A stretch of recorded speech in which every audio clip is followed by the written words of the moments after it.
ကန်ဂျမာရုပ်ပုတ်လွာဇာတာဟောကိန်းမှာရုပ်ပုတ်လွာဇာတာ12မျိုးပါရှိပါတယ်ဒီအတွက်နီးနဲ့လူတယောက်ရဲ့ကန်ဂျမာကိုရုပ်ပုတ်လွာဇာတာကိုကြည့်ပြီးရေးဘူးရအဖြစ်ဘေးတင်ဟောကြည့်နိုင်ပါတယ်အတွက်နီးကလည်းမခဲရင်လားပါဘူးမွေးနေ့ကိုတီးဖို့မလိုပါဘူးမြန်မာမွေးတက်ကရစ်ကိုပုံသေးတင့်နှုတ်ပြီးကြံတဲ့ကိန်းကိုတီကိန်းပြုပြီးစနေနဲ့စားရပါမယ်ရလက်ကိုပယ်ပြီးအကျွင်းကိုပဲရှာရပါမယ်အကျွင်း12မျိုးရနိုင်မှာဖြစ်တဲ့အတွက်ကြောင့်ရုပ်ပုတ်လွာ12မျိုးရလာပါလိမ့်မယ်သက်ဆိုင်ရာရုပ်ပုတ်လွာဇာတာကန်ဂျမာဟောကိန်းကိုကြည့်ပြီးအဟောထုတ်ရပါမယ်ဥမာအဖြစ်မြန်မာတက်ကရစ်1350ခုနှစ်မှာမွေးဖွားတဲ့သူကိုတွက်မယ်ဆိုရင်1350အနုတ်1 1349 1349ကိုစနစ်နဲ့ဆိုင်တော့အကျွင်း9ရပါမယ်ဒါကြောင့်အကျွင်း9ကငွေတိုးပေးစားတဲ့တထေးကြီးရဲ့ရုပ်ပုတ်ဇာတာဟောကိန်းကိုကြည့်ရှုနိုင်ပါတယ်တွက်ရလွယ်ကူစေဖို့အတွက်အသင့်တွက်ပြီးသားဟောကိန်းရဲ့ဇယားကိုတင်ပြအပ်ပါတယ်အကျွင်းတွေကတော့အကျွင်း1စัจ जा မင်းရုပ်ပုတ်လွာတစ်ကျွန်းတဲ့သူတွေကစัจ जा မင်းရုပ်ပုတ်လွာဇာတာရှင်တွေဖြစ်ကြပါတယ်မိခင်ဝမ်းကနေကျွတ်ချိန်တွေမှာနမိတ်ထူးတွေပြတတ်ကြပါတယ်ငယ်စဉ်ကာလကလေးဘဝမှာကျမ်းမာရေးကောင်းကြမှာဖြစ်ပါတယ်ဖခင်ရဲ့အမျိုးအနွယ်တွေကထင်ရှားပြီးဂုဏ်သတင်းကြီးနာမည်ကြီးတွေဖြစ်တတ်ကြပါတယ်မိခင်ရဲ့မျိုးနွယ်ကတော့ပုံမှန်သာဖြစ်နိုင်ပါတယ်ညဘက်မှာမွေးမယ်ဆိုရင်အသားဖြူတက်ကြပြီးတော့နေခင်ဘက်မှာမွေးမယ်ဆိုရင်တော့ပုံမှန်သားကြီးဖြစ်ပါတယ်သဘောကောင်းတဲ့သူဖြစ်ပေမဲ့လည်းစိတ်ကောက်တတ်မယ်နှဖူးမောက်မယ်သပင်ကောက်တတ်မယ်မာနကြီးမယ်အကြံကြီးမယ်မင်းဆိုးရစားလုပ်ငန်းတွေမှာဝါသနာထုတ်မယ်အိမ်တော်ဖက်များတတ်ပါတယ်အိမ်တော်ဖက်ရဲ့ဩဇာတက်ရောက်လွှမ်းမိုးမှုကိုလည်းခံရတတ်ပါတယ်အပေါင်းအသင်းများမယ်ပညာတတ်ဖြစ်မယ်ဒါပေမဲ့ငွေကြေးကတော့ပုံမှန်သာဖြစ်နိုင်ပါတယ်သို့ပေမဲ့အပိုဝင်ငွေတွေလည်းရတတ်ပါတယ်အသက်ရှည်မယ်အကယ်၍ရဟန်းဖြစ်ခဲ့မယ်ဆိုရင်ပြည့်ပြည့်စုံစုံနေရမှာဖြစ်ပါတယ်ဈေးဆရာဆရာဝန်ကျောင်းဆရာဘေးဒင်ဆရာနှုတ်မှုလုပ်ငန်းနဲ့ဝန်ထမ်းလုပ်ကံမယ်ဆိုရင်အောင်မြင်ပြီးကောင်းစားနိုင်ပါတယ်ဘယ်အလုပ်ကိုပဲလုပ်လို့ဘဝမှာမုတ်ချကောင်းစားမှာဖြစ်ပါတယ်အကျွင်းနဲ့တာကီဝင်မင်းသားရုပ်ပုတ်လွာနှစ်ကျွန်းတဲ့သူတွေကတာကီဝင်မင်းသားရုပ်ပုတ်လွာဇာတာရှင်တွေဖြစ်ကြပါတယ်သူတို့ကကလေးဘဝကလေးကရုပ်ရည်ချောမောမယ်နေ့ဘက်မှာမွေးဖွားရင်အသားဝမယ်ညဘက်မှာမွေးဖွားရင်အသားညိုမယ်ဒေါသကြီးလွယ်တတ်ပါတယ်သူတစ်ပါးစီမှာအောက်ကျမခံတတ်ပါဘူးမိမိကိုမိမိယုံကြည်မှုအပြည့်အဝရှိမယ်ဆွေမျိုးတွေကိုအားကိုးလေးမရှိပဲကိုအားကိုတတ်မယ်အကယ်၍မိန်းကလေးဖြစ်တဲ့ဆိုရင်တော့အိမ်တော်ကြီးကိုလွယ်လွယ်ကူကူစဉ်းစားမှာမဟုတ်ပါဘူးမာနကြီးမယ်အဝတ်အစားဆွေငွေရတနာလက်ဝတ်လက်စားတွေမတ်မောမယ်ပွဲလန်းသဖြင့်ကိုဝါသနာပါမယ်လင်းဆန်ရွေးမှာဖြစ်တဲ့အတွက်ကြောင့်အကယ်၍အိမ်တော်ကြပြီးဆိုရင်လည်းတလင်တမယားစနစ်နဲ့တစ်သက်လုံးနေသွားရပါမယ်အကယ်၍ယောက်ျားလေးဖြစ်ရင်လည်းပြေးစုံလှပတဲ့ဂုဏ်သရေရှိမိန်းကလေးနဲ့အိမ်တော်ကြမယ်သားသမီးတွေကိုတော့အားကိုးရမှာမဟုတ်ပါဘူးမိမိရဲ့အိမ်ကနေအမွေနဲ့များများဆဆရဖို့မမျော်လင့်နိုင်ပါဘူးမဆိုင်တဲ့သူကအချောင်ယူသွားခြင်းကိုခံရတတ်ပါတယ်မိမိကအယောင်းဝယ်ဘက်မှာကျွမ်းတွင်မရှိနိုင်ပါဘူးအစိုးရဝန်ထမ်းရှေ့နေအတတ်ပညာနဲ့အကျိုးပေးနိုင်ပါလိမ့်မယ်ငွေကြေးပြေစုံလာရင်ဖျားတဲ့ကြောင်းဆောက်ခွင့်ရပါလိမ့်မယ်ဘဝမှာလူဒန်းစစ်ဂုံရှိနေနိုင်ပါမယ်တောက်ကြနံတစ်တဲသို့တန်လုပ်ငန်းတွေနဲ့အကျိုးပေးနိုင်မယ်အကျွင်းသုံးဂီလာနလူမမာရုပ်ပုတ်လွာအကျွင်းသုံးရတဲ့သူတွေကဂီလာနလူမမာရုပ်ပုတ်လွာဇာတာရှင်တွေဖြစ်ကြပါတယ်သူတို့ကငယ်ရွယ်စဉ်မှာချူချာတက်ကြပါတယ်မွေးပြီးမကြခင်ပတ်ဝန်းကျင်မှာမီးဘေးလေဘေးရေဘေးစတဲ့ရန်သူမျိုး၅ပါးရဲ့ဘေးတစ်ခုခုကြုံကြိုက်ပြီးနေရာပြောင်းရွှေ့ရတတ်ပါတယ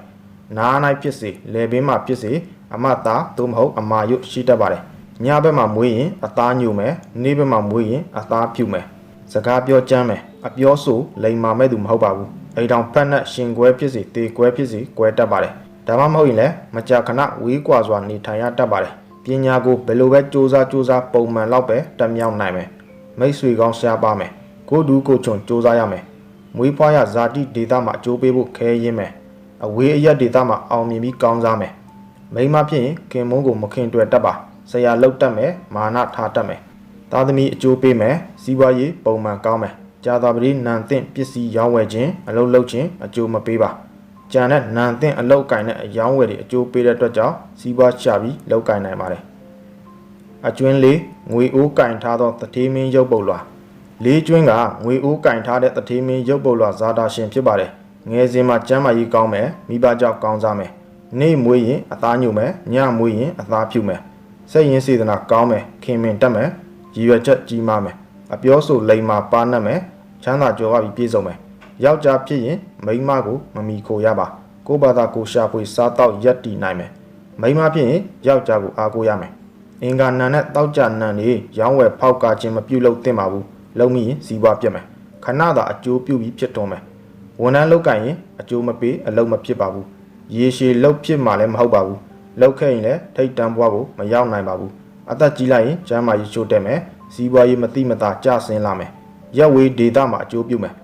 အောင်မြင်ပြီးကောင်းစားနေတဲ့အချိန်မှာစုဆောင်သိမ်းဆဲထားနိုင်ရင်ကောင်းမယ်စုနိုင်မှချမ်းသာမယ်အိုဇာမင်းစာအတွက်ခိုင်မာတဲ့ရင်းနှီးမြှုပ်နှံမှုပြုထားနိုင်မှာဆိုရင်အဆင်ပြေမယ်ဒါပေမဲ့ဘဝမှာပိုးဆိုးပတ်ဆက်တော့မဖြစ်နိုင်ပါဘူး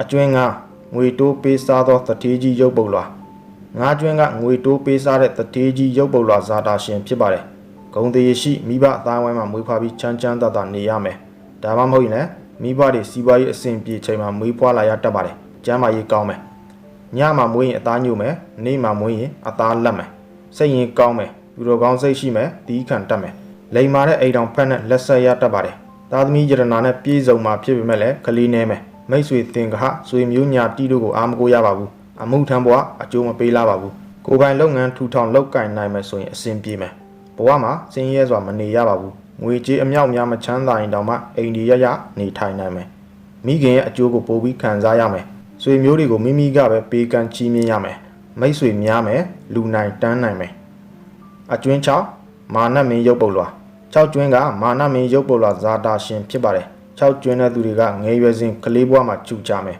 နေ့မွေးမယ်ဆိုရင်အသားညိုမယ်ညမွေးရင်အသားလက်မယ်မိဘအကျိုးခံစားရမယ်အပေါင်းအသင်းနဲ့ရောနှောနေတတ်ပါတယ်မင်းမှုထမ်းယဟန်တန်ကဖြစ်လိမ့်မယ်နာမည်ကြီးမယ်ထင်ရှားမယ်ဂုဏ်ရှိမယ်တိတ်ခကြီးမယ်လိမ္မာပါဏတ်မှုရှိမယ်ယောက်ျားဖြစ်ရင်ဇနီးကောင်းရမယ်မိန်းမဖြစ်ရင်ကတော်10ပါးတပါးဖြစ်မယ်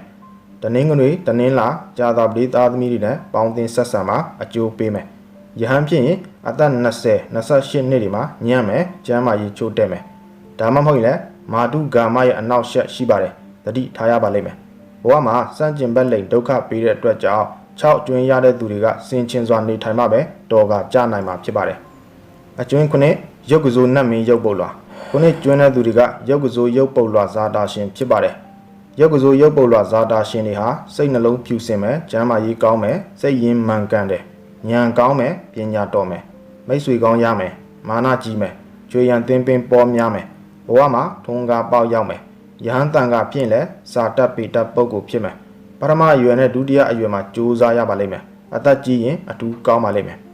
အိမ်တော်တွေဘဝမှာအိမ်တော်ကြီးပြဿနာတက်တယ်ရှင်ရခက်မယ်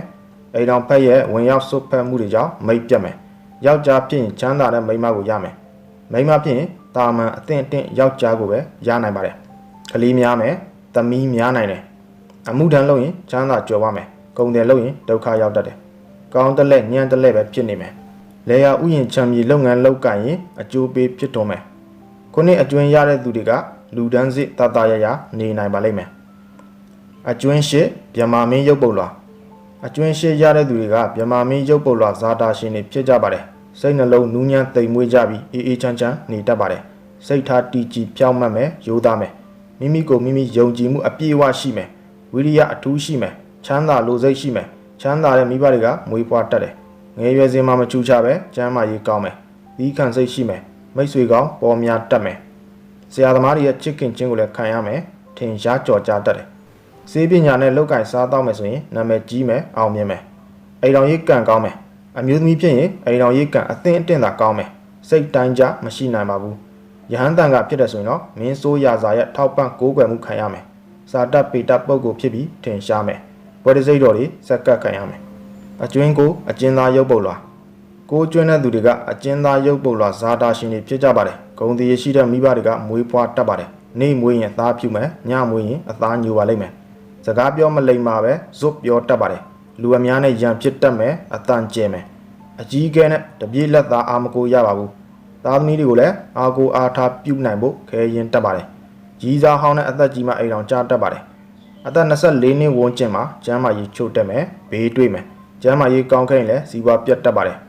်လူကြီးသူမရဲ့အထင်မြင်လွဲခြင်းကိုခံရတတ်မယ်ဘေးအန္တရာယ်မကင်းတဲ့စွန့်စားမှုပြုတ်တတ်တယ်အဝေးရက်မှာစီးပွားသွားရှာရင်ကောင်းစားမယ်သို့ပေမဲ့လည်းအသက်40မှာညံ့ပါတယ်ဝန်ထမ်းလုပ်ရင်အဆင်ပြေမယ်အပိုဝင်ငွေတွေရမယ်ကိုယ်ပိုင်လုပ်ငန်းတွေလုပ်ရင်လည်းအခက်အခဲတွေတွေ့ရပြီးအရက်တွေသာပြောင်းရပါလိမ့်မယ်ဘဝမှာကြီးကြီးကျယ်ကျယ်မချမ်းသာနိုင်ပေမဲ့လည်းတင်တင်လျောက်ပတ်စွာနဲ့ချမ်းသာနိုင်မှာဖြစ်ပါတယ်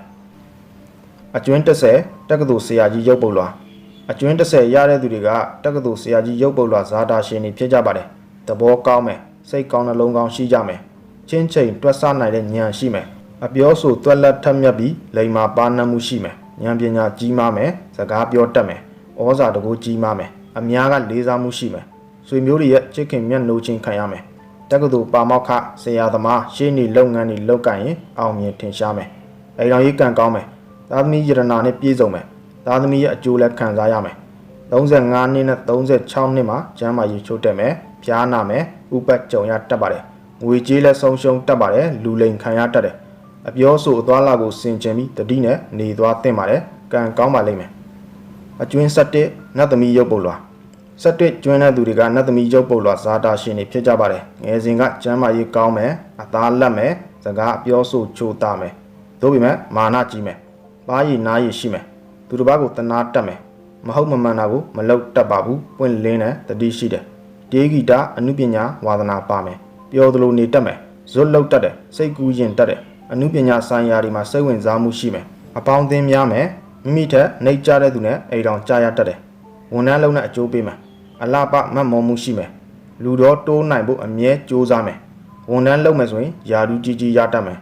ကုန်တယ်လို့ရင်အရှုံးနဲ့အမြတ်ဒုံတွဲနေတဲ့အတွက်ကြောင့်ချမ်းသာလိုက်ကုန်သွားလိုက်ရှိမယ်စိုက်ပျိုးရေးနဲ့ဥယျာဉ်လယ်သမားလုပ်မယ်ဆိုရင်လည်းကောင်းတယ်လဲမကောင်းတယ်လဲဖြစ်မယ်အကျွင်း3ညသို့မဟုတ်အကျွင်း7နှစ်နဂါမင်းရုပ်ပုတ်လွာ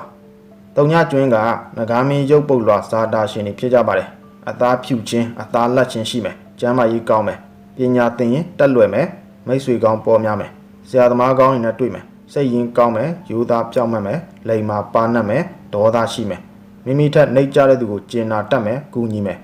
ယောက်ျားဖြစ်ရင်ဇနီးကောင်းရမယ်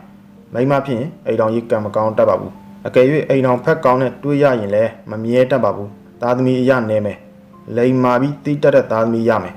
ဇာတိမြေနဲ့ဝေးတဲ့နေရာမှာစီးပွားရှာမယ်ဆိုရင်ကြွယ်ဝချမ်းသာပါလိမ့်မယ်ကုန်တယ်လုပ်ငန်းနဲ့အကျိုးပေးပြီးစီးပွားဖြစ်ထွန်းမယ်တပြေးလက်သားအချွေရန်ပေါ်များမယ်ချမ်းသာပြီးပြည့်စုံမယ်အသက်40နှစ်မှာကျမ်းမာရေးချွတ်တက်မယ်ကံစားတာညံ့မယ်အရာရာမှာအစင်မပြေဖြစ်ပြီးအခက်အခဲတွေ့မယ်အိမ်တော်ကြီးအနောက်ရှက်တွေ့မယ်တတိထားသင့်ပါတယ်